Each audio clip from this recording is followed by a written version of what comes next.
大家好，歡迎收睇古洞平台，我係 Conita 洪麗萍。又到週末啦，又同大家跟進下個大事啦。尤其是過一個禮拜咧，港股嘅表現咧，雖然咧就都係上落，但係咧個別板塊嘅表現咧就頗為參差嘅。咁究竟點解會出現咁嘅情況咧？一陣我同大家咧分析一下。另外咧，亦都會同大家講下啦，即係阿里巴巴同埋一啲重磅嘅科技股咧，其實喺週初嘅時間表現唔錯嘅嚇，但係之後咧又好似麻麻地喎嚇。咁點解啲科技股出現咁問題咧？係咪因為又係芯片嘅因素咧？咁一陣間同大家講講。另外都同大家講下咧，就係啲過一個禮拜你睇到啦嚇，啲內銀股就跌，內險股就升。究竟資金係咪真係換馬，還是有啲咩特別嘅因素呢？咁今日主要就同大家講呢幾個話題，大家睇完之後咧就記住俾個 like 我啦，跟住就 share 俾你個朋友。如果大家都仲未訂閱我呢個頻道咧，記住撳埋下邊訂閱嗰個掣，以後你就可以定期咧收到我嘅影片噶啦。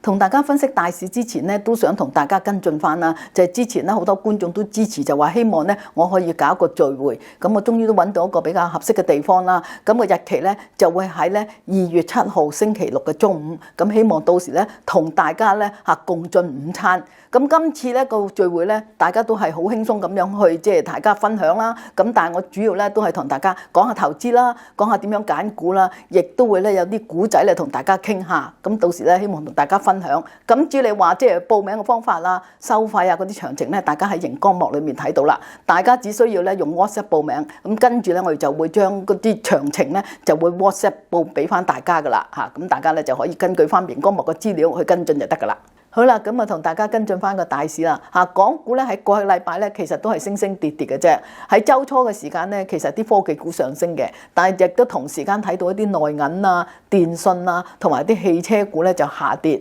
咁當然，如果睇翻咧人民幣匯價上升，對港股嚟講係有幫助。但係另一方面咧，亦都因為咧即係美國同委內瑞拉嘅事件咧，大家亦都擔心會唔會對呢個中美關係有啲影響咧咁。但係亦都睇到內地公布嗰啲 CPI 啊，即係消費物價指數啊，同埋生產物價指數咧係有啲改善嘅12月份嗰個數字。咁究竟呢啲數據咧會唔會延續到咧咁？所以變咗對市場嚟講咧，都係大家對呢啲數據上係比較觀望。但係整體嚟講咧，港股其實咧基本上日日都係跌㗎啦嚇，除咗有一日咧輕微上升之外，咁所以整體恒生指數咧成個禮拜咧係跌咗107點，就係跌咗0.4%，收市咧係26,231點。咁科技指數咧其實跌得都唔算特別多㗎啦嚇，都係跌咗1% 左右。咁啊收市咧係5,687點。咁反為咧 A 股嘅表現咧係好啲㗎嚇，過一個禮拜咧其實 A 股咧就即係基本上日日都升嚇，咁就係咧，淨係得一日咧稍為輕微下跌嘅啫。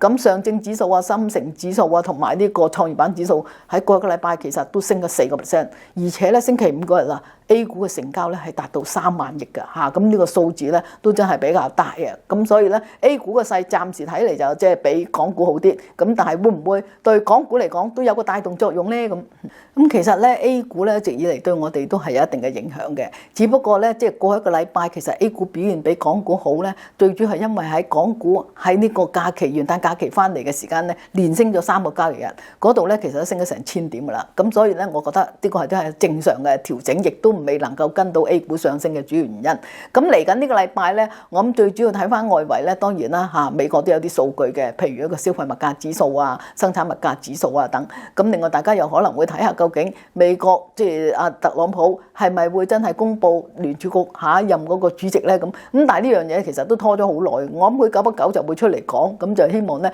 大家咧令到大家憧憬減息嘅啫。咁而內地方面咧，亦都會有啲外貿嘅數字啦，同埋呢個貨幣供應嘅數字嚇。不過我覺得呢幾樣嘢咧，其實對市場影響咧，咁就睇下到時出嚟嘅時間，市場點樣去演繹啦。但係另一個咧，我覺得嚟緊呢幾日咧，大家關注嘅咧，反為就係特朗普嗰個動向，因為咧佢講嚟緊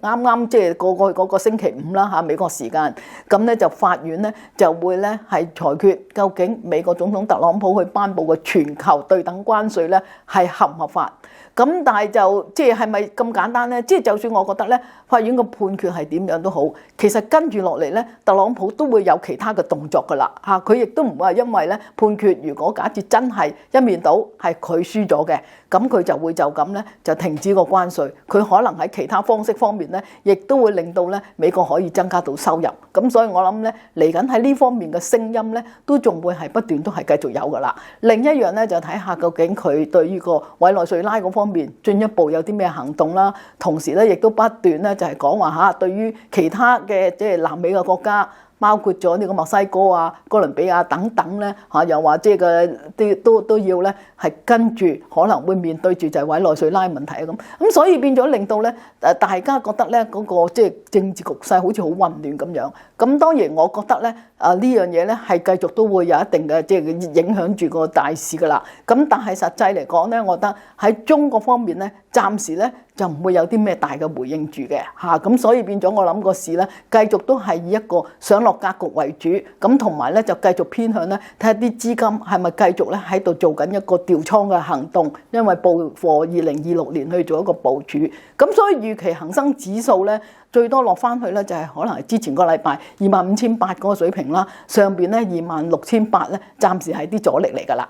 好啦，跟住同大家跟進翻隻匯控同埋恒生啦。咁啊，因為咧，即係匯控私有化恒生嗰個議案咧，已經喺星期四咧正式通過咗啦。咁即係話咧，喺呢個月嘅14號，咁就係恒生咧最後交易日啦。咁27號開始咧，恒生就會撤銷個上市地位。咁如果大家會問嘅就話，如果我而家即係沽咗隻恒生或者接受咗收購套現嘅現金，係咪應該買隻匯控咧？咁如果從嗰個基本面去睇啊，嚇匯控目前嗰個股即係個市賬率啦，我哋講緊話1.7倍，個息率咧係4.5厘。咁而同時間咧，如果你話你即係接受咗150蚊賣咗嘅，咁其實到150蚊個作價咧，其實恒生嚟講咧，佢個市賬率就1.8倍，個息率咧亦都係大概4.5厘。咁即係話其實咧兩隻咧，不論喺估值方面同埋個息率方面咧，其實係差唔多嘅喎。咁所以如果你覺得你沽咗之後，你如果買翻隻即係匯控嘅，咁你有4點幾厘息，咁我覺得都係其中一個可以考慮嘅。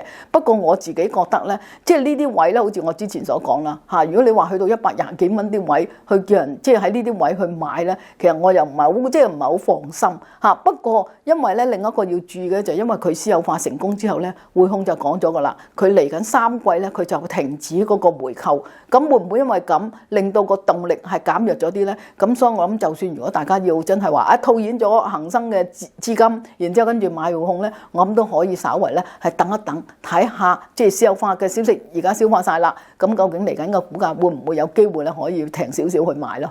好啦，跟住同大家講翻幾隻重磅嘅科技股啦，就包括咧阿里巴巴啦9988，同埋咧隻騰訊，另外仲有就係隻百度。咁其實咧呢幾隻股份咧喺元旦假期翻嚟之前個表現咧係唔錯嘅嚇，咁但係之後呢幾日咧你又見佢咧由高位又調整翻。咁譬如隻阿里巴巴曾經上到去咧接近154蚊嘅，騰訊咧又上到去接近咧係640蚊啲位。咁其實我諗主要兩大原因啦，一方面咧就係大家覺得 NVIDIA 咧會供應翻H200個芯片，咁如果咁嘅話咧，其實對於佢哋咧喺開發佢個大模型方面咧係可以加快到嘅。雖然而家佢自己本身咧都好多自己研發嘅一啲大模型，但係如果能夠有 H200咧，都希望可以加快啲啦咁。但係跟住又話可能係咪擔心呢個委內瑞拉令到中美嗰個問題，咁所以咧可能 H200嘅芯片咧而家咧又唔供應到俾啲內地嗰啲非國營嘅企業啦咁所以消息上面咧就來來往往嘅嚇。我自己覺得呢啲消息咧可能咧都要喺呢段期間咧，可能大家都係純粹咧好多唔同嘅揣測。另一個咧，我諗最主要就係話受到呢個限制啲網絡交易平台嘅規管又有啲新嘅辦法。咁另一個咧就係話對嗰啲直播電商啦，又係監管嗰方面咧有啲新嘅辦法。但係其實呢啲咧全部都係舊嘢嚟嘅，我自己覺得。因為譬如好似講緊話唔準啲即係商家佢哋咧只可以咧退款就唔需要退貨。呢啲其實之前咧已經係講過㗎啦。咁所以我覺得只不過而家係進一步咧，又再將呢樣嘢出嚟，點樣去進一步細緻咁樣去即係監管嘅啫。咁所以其實呢樣嘢，我覺得對相關嘅股份就唔應該有啲咩影響嘅。反為芯片嗰方面咧，其實呢啲消息咧就可能令到個股價咧係挫上挫落。咁但係整體我自己覺得暫時嚟講咧，阿里巴巴今年推介嘅股份個原因，咁上個禮拜都講過啦，咁大家都可以咧繼續參考翻啦。咁另一隻咧就係百度嚇，百度我自己本身亦都係啦，上個禮拜只係推介過，事實上佢亦都咧股價升咗上嚟，咁而家咧我自己預期咧會繼續咧係132蚊至150蚊啲水平咧係上落嘅嚇，咁大家都可以繼續咧係持有或者係低位嘅時間，如果真係仲未有貨嘅都可以考慮嘅。好啦，跟住同大家跟進翻啲內銀股啦嚇，因為內銀股咧喺過一個禮拜咧其實調整都唔少嘅，咁最主要就係因為喺週初嘅時間咧嚇有消息就話咧嚇中央政府咧要求啲國有銀行咧去匯報一下究竟佢哋喺嗰個委內瑞拉個貸款嘅情況係點樣。咁點解會出現咁嘅情況咧？我相信就係同呢個喺上個週末嘅時間，咁就委內瑞拉嘅總統就俾美國俘虜咗去，咁然之後喺美國受審咁。咁究竟如果跟住咧，特朗普就話咧嚇已經係即時咧將嗰啲委內瑞拉嘅石油咧運去美國，而且按市價賣。咁而資金咧最後咧就係由佢嚟到去做呢個監管咁。咁所以大家就好擔心就話究竟美國對委內瑞拉個控制，或者將來喺委內瑞拉一啲其他嘅資產會係點樣處理咧？咁而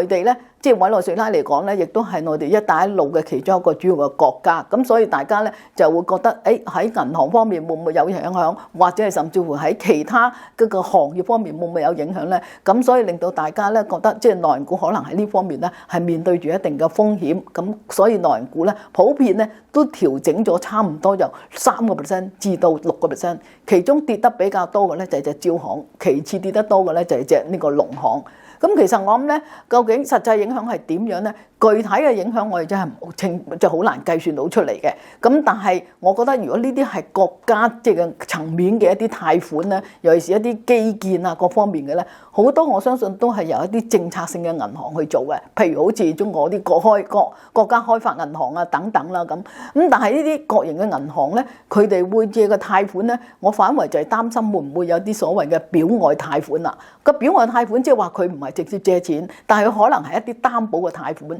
呢啲擔保嘅貸款咧，如果真係可能都會同時間咧就拖累到佢都會出現一個壞帳嘅。咁所以變咗呢樣嘢咧，我覺得令到內銀股跌嘅其中一個原因。咁而另外咧，除咗話內銀股之外，咁都要留意啦嚇，會唔會如果真係委內瑞拉最終嘅發展係點樣咧嚇？譬如喺內地一啲石油啊、電信啊，同埋一啲其他嗰啲基建嘅企業，會唔會受影響咧？我諗呢個大家咧都可以繼續留意住啦嚇。但係內銀股我相信咧，如果你話今次咁嘅調整咧，再加埋咧，就我自己覺得啲資金咧或多或少咧都可能會減少咗喺內銀股嘅持股。雖然而家咧言之尚早嘅，你話究竟實際嘅影響係點？但係我哋都講過啦，今年嚟計咧，其實我自己睇咧都係睇好呢個內險股就多過內銀股嘅。咁但係其中我同都有推介一隻嘅就係隻農行嘛嚇，咁所以而家農行咧其實嗰個表現咧又真係比預期弱嘅嚇，咁所以我覺得嗱，如果大家真係有貨咧揸住先，如果冇貨嘅話咧，咁我覺得你可以唔急再買住，或者你已經有貨，你如果諗住分段增持嘅話咧，你可以睇定少少。其實我如果睇翻農行咧，佢本身喺呢個成個佈局裏面咧，其實喺目前咧有13個國家喺境外有分行，有4間咧係表辦事處嘅，咁就冇喺委內瑞拉嘅嚇。咁而睇翻佢2024年咧，佢一帶一路咁多個國家，佢個貿易嘅融資貿易嘅融資方面咧，都係得3700零億美金嘅啫。咁其實數字都係比較細。咁所以你話係咪真係受住今次委內瑞拉事件會影響咁大咧？咁呢度我自己咧都係有啲保留，或者咧係咁講啦，應該係大家繼續觀察住。咁至於你話中國銀行一直以嚟咧，佢海外嘅佈局咧係比較多嘅。咁所以佢如果我睇翻就係佢全球咧，佢64個國家同埋地區咧都有嗰個即係分行啦，或者係代表辦事處嘅。咁而喺咁多境外嘅即係嘅機構或者喺嗰個資產嚟講嘅佔比啦，肯定港澳台係最多噶啦。咁而美洲咧，只不過佔佢嘅資產咧喺境外資產裏面咧佔咗7.5%，個盈利咧係3%。咁所以其實相對我自己覺得亦都係比較細咯嚇。咁係咪真係咁大影響？咁同樣啦，我都覺得大家可以繼續觀察住先。咁不過市場目前嚟講個反應就比較淡啲。咁但係個股息率咧，其實都有成即係5厘幾喎嚇。咁大家如果有貨，我就建議啲內銀股可以持有住。你話增唔增持咧？咁大家就可以睇定少少。始終我覺得，如果真係擺資金嘅，可能我會擺喺啲內險股身上多啲嘅。好啦，跟住同大家補充一下啲內險股啦嚇，因為保險股咧都係今年推介嘅其中一個板塊。咁而踏入1月份咧，全部呢啲內險股咧繼續個股價咧都創咗近年高位。譬如好似平安保險，雖然落後，但係佢咧喺呢個過去一個禮拜咧，其實股價升高升到上去73蚊，亦都係咧去到即係2021年中以嚟嘅高位嚟㗎啦。不過如果你講話即係喺全個禮拜收市嚟計咧，個升幅咧平保係收窄咗嘅嚇，升幅咧去翻到5% 左右。可能就因為市場咧都擔心就話，平保咧持有好多嘅內銀股，包括農行啊、招行啊等等啦嚇，咁會唔會因為咁令到咧，即係大家覺得已影響到佢喺嗰個盈利方面嘅表現喎？咁但係大家要留意啊嚇，咁因為呢啲股價嗰個升跌咧，其實咧喺而家嗰個新會計制度準則之下咧，就唔影響到佢嗰個盈利嘅，因為呢個股價嘅升跌，譬如如果到12月底，佢個農行或者係其他招行嗰啲股價跌咗嘅，咁其實佢呢個計算咧，只會擺落去咧喺會計上面咧就擺落去其他綜合收益裏面，咁即係話實際嗰個盈利咧唔會受嗰個股價影響。咁所以亦都避免咗咧，就好似以前咧，就因為咧係計落去每年嗰個盈利裏面，咁所以咧可能個股價升跌咧就影響到個盈利個波動會比較大。而家喺呢方面咧影響比較細。咁另一樣咧就話，因為呢啲投資咧，其實喺政策方面咧，其實鼓勵佢哋呢啲起碼攞嚟做3年至5年嘅投資。咁所以其實如果佢繼續係持有住嘅，咁佢基本上都係收息啦，等於咧作為投資一啲定息嘅債券咁解嘅啫。咁所以理論上咧，我就覺得呢啲嘅因素咧就唔會咁短暫係有影響嘅嚇，咁所以我諗大家又唔需要話太過擔心，反為就係繼續留意住究竟即係啲股價，譬如話呢啲如果跌得過龍嘅，會唔會真係可能已經反應過龍咗咧？咁所以暫時我覺得，不論你內險內銀都係咧繼續維持翻之前講緊2026年嘅策略，暫時喺策略上面咧就唔需要點樣去改動住嘅。好啦，嚟到呢一 part 咧，我介紹個稀客俾大家，因為咧佢成個月冇上到嚟，咁佢咧就係星展銀行環球金融市場上市產品主管周國威阿的。係，大家好。哇，真係唔認得你喎，成個禮拜、成個月冇嚟啊！如果後尾計又1年冇見。係啊，有時整容嘅一排唔見得人。係啦，因為上次咧就係2025啊，今日上嚟嘅已經係2026年啦。係啦，咁啊都趁今次係2026年第一次大家，咁啊祝大家今年投資得心應手，出入平安，最緊要身體健康啦。係啊，咁啊即係大家都咁話啦嚇。咁啊同埋咧，即係我記得上次即係話喺2025年底時間咧，咁阿的都講過，因為想有啲新嘅產品咧，同大家教育一下，即係咪俾啲知識大家。咁咧就佢一路都未交貨嚇，今日係咪應該交到貨啦？係啊，我就匿埋去做功課，所以做咗咁耐。不過的確咧，其實喺個市況啦，嗱，今個星期踏入2026年北水翻嚟之後就好啲啦。曾經去到26,800呢個位置嘅，咁中間個波幅都幾大啊。咁啊就2日之前啫嘛，26,000都有穿過。咁所以見到咁大波幅嘅時候咧，好似好錯咁啦。但係你再拉長少少咧，望翻呢個走勢啦，其實由8月到而家咧，個恆指其實就冇乜上落，都係個好大型嘅長方形框框入邊上落市嘅啫，就係介乎咧大概25,000至到咧26,500附近啲1000零2000點就上落市。咁啊見到哇咁大個上落市，你又揸住啲股票咁啱有嗰幾個板塊咧，咁就可能話就唔錯啦。咁但係你話整體嚟講，見到個指數都冇乜方向嘅時候咧，基本上可能好多持股都係和果果咁樣情況啦。咁見到呢個情況係咪冇嘢可做咧？其實又唔係嘅，因為其實我哋喺我哋衍生工具嘅市場啦，除咗之前帶上嚟一啲窩輪嘅，譬如短線睇好或者動力嘅股份有啲 call 輪啊，或者跌睇跌嘅 put 輪之外咧，其實有好多嘅操作咧喺指數恆指上邊咧。炒上落都有嘅，咁啊即日先嘅有啦，有200-300點嘅波幅，用啲有槓桿嘅產品嚟可以倍大嗰個即時嗰個效應啦。第二就話萬一面對跌市嘅時候啦，例如個熒光幕見到啦，譬如11月、12月冇乜方向嘅時候咧，好多都年尾獲利啦喎，咁咧其實都跌咗有成2000點嘅高位嗰個區間入邊。咁呢啲情況之下都可以做啲對沖啦，甚至乎再望翻年頭嘅時候咧，特朗普出嚟啦，全球徵稅嘅時候，咁嗰一段咧其實恆指。冇睇少啊，跌咗成5000幾點，係啊，咁你話其實當時個跌勢都幾明顯嘅，因為又有好多全球徵稅嘅消息啦，環球股市都跌啦，咁又眼白白有時睇住諗住長線坐嗰啲股票喺度捱緊帳面嘅時候咧，心裏邊都有啲煎熬嘅。咁喺當時其實咧。喺衍生工具嘅市場咧，都有好多人用啲睇淡嘅工具做一個短線嘅對沖嘅。咁例如就係用啲簡單啦，用恒指嚟計嘅話咧，咁喺市場上就係恒指嘅牛熊證，熊證咧就睇跌嘅，牛證咧就睇升嘅。咁譬如最用翻嚟個對沖嘅例子啦，就見到10月2號咧就見到舊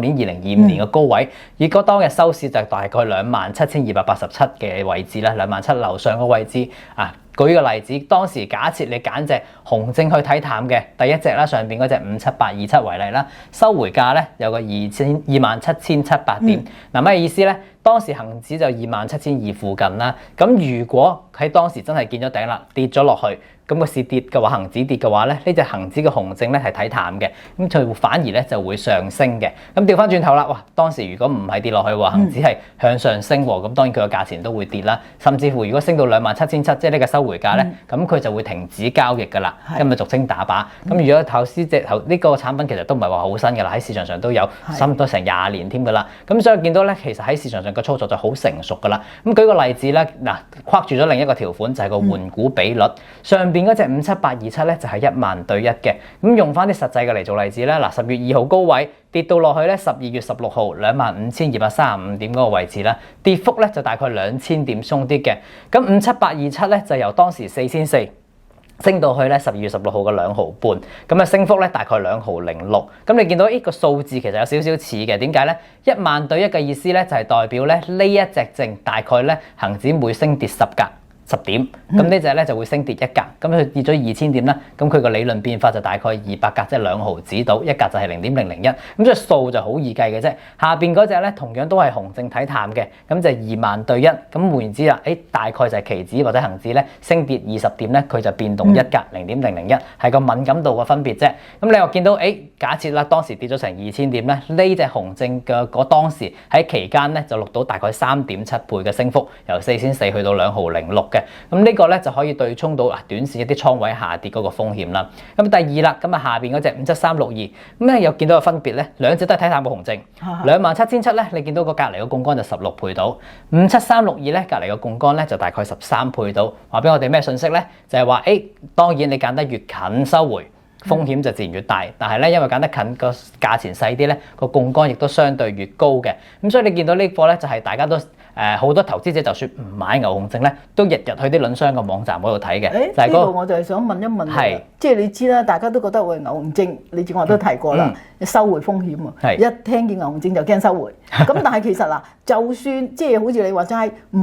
呢個投資，除咗話即係我哋直接參唔參與之外咧，其實啲數據入邊都有啲參考喎，係咪？係嘅嗱，咁其實有時成日都聽巴菲特有句名言咧，就係話大家恐慌嘅時候我就貪婪，大家貪婪嘅時候我就恐慌。但係呢啲好主觀嘅喎，點樣我點知大家幾時貪婪啊？係嘛？係啦，咁有時咧望住個恆指街貨圖咧，咁就大概有啲量化啲嘅。咁你見到譬如嗱綠色嗰啲咧就係牛證嘅街貨，越長越多嘅話咧，就代表越多人喺嗰個位置咧揸咗好倉，嗰個就係收回價嘅區別。嗱，譬如而家牛證咧，截至到咧星期4收市，就見到咧25800嗰度係最長嘅最多牛證，大概等於咧揸咗大概1003張期指嘅啲散戶揸牛證揸到，咁啊輪商沽咗牛證，咁就要買期指對沖，咁所以就等於用翻咁多期指對沖啦。睇淡嗰邊即係紅色嗰啲啦，星期4最重倉咧就大概27000附近嗰個位置，咁即係話淡友就覺得唔升穿27000啦，咁你見到嗰度有800零張期指嘅，咁呢個數咧就每日都會變化嘅，咁所以咧你每一晚10點啦，或者第二朝開市前8、9點嘅時候咧，去我哋輪商嘅網頁咧就會見到最新嘅街貨變化㗎啦。咁條 link 咧就擺咗俾大家去做一個參考。咁你幾時見到話望落幅圖其實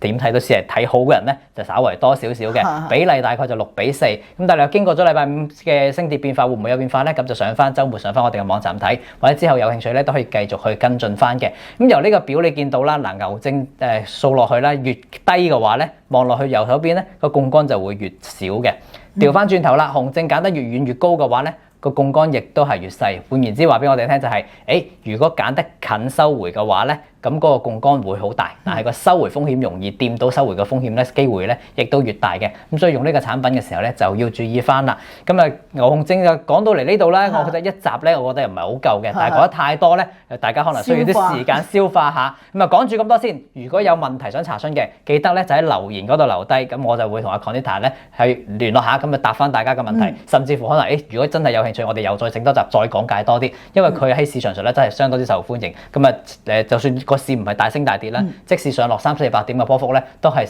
俾人做一個即日先嘅一個比較好嘅工具嚟嘅。係啊，所以其實咧即係話點解阿的要俾個即係交翻貨出嚟咧？咁就因為希望俾大家認識咗先，因為呢個產品就唔係新㗎啦。咁但係都有人問嘅話，咁變咗咧可以睇下究竟會唔會喺呢度俾少少嘅即係 update 翻一啲知識俾大家，同埋咧你睇翻每日嗰啲街貨嘅數字咧，其實都有一定嘅參考喺度嘅。咁所以咧大家可以咧將產品或者係將嗰個視野放闊啲，咁就希望幫助到你嘅投資啦。咁啊除咗話即係牛證之外，咁耐冇上嚟啦，有咩嘅窩輪可以介紹啊？嗱，近排比較熱門就係除咗啲 IPO 股之外咧，你頭先都有提過就係阿里啦。咁阿里近排嘅走勢就比較特別咯，個市升佢又唔係好喐。但係調翻轉頭禮拜五個市咧唔係好喐嘅時候咧，佢又自己識行得上去喎。咁啊，所以但係你話拉勻晒中線嘅走勢嚟講咧，咁啊其實呢一段咧啱啱好就落翻去104蚊附近啦。呢件由12月到而家咧試104蚊個位置都試咗好多次㗎啦。咁就係咧舊年2、3月 DeepSeek 嘅時候咧嗰個阻力位。咁而家咧睇下會唔會 flip 成一個支持位啦。而慢慢呢條200天線咧亦都由舊年咧80蚊升下咧條200天線都上到130幾蚊啦。咁啊好多技術位都基本上聚埋喺104蚊呢個位置。咁所以對上嗰成個月啦，咁啊次次掂到呢個位都有啲反應嘅，咁所以中意即管睇下咧，呢個會唔會一個中線可以部署翻啲好倉嘅機會啦？咁同埋其實你話近排個啲星期五兩隻新股啦，都係啲 AI 主題嚟噶嘛，但係 AI 主題其實就千祈唔好留咗把把啦，因為佢都算係一個龍頭嚟嘅。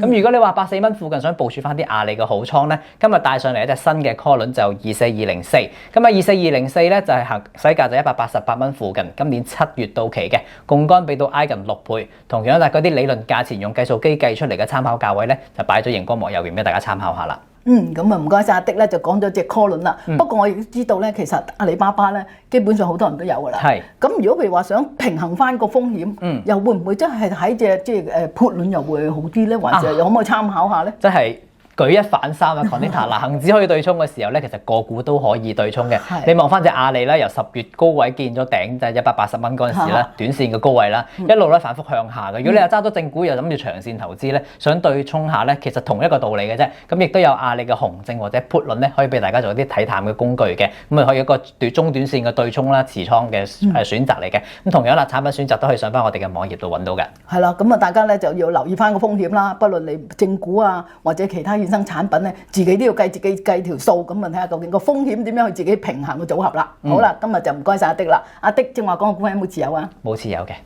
好啦，今個禮拜同大家傾到呢度先啦，我下個禮拜再傾過啦，拜拜。